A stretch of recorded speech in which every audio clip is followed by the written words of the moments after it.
Сайн байцгаана уу? Би Улаанбаатар сонготой аймгийн мэдрэлийн хэмжээ оюун чимэг байна.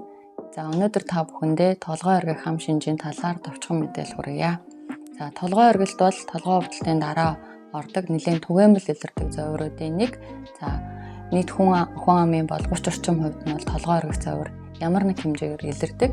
За энэс бол дундаас дээш насны эмэгтэйчүүд бол илүү давмгай байдаг.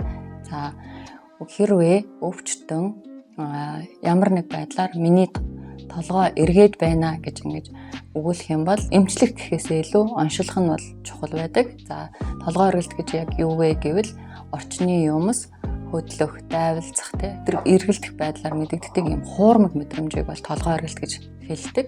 Ихэнх тохиолдолд бол толгой эргэлт буюу vertigo өвөрмөц бус шинж тэмдгээр илэрдэг тул vertigo эмчлэх гэхээсээ илүүтэйгээр нэн тэрүүнд онцлох нь чухал байдаг.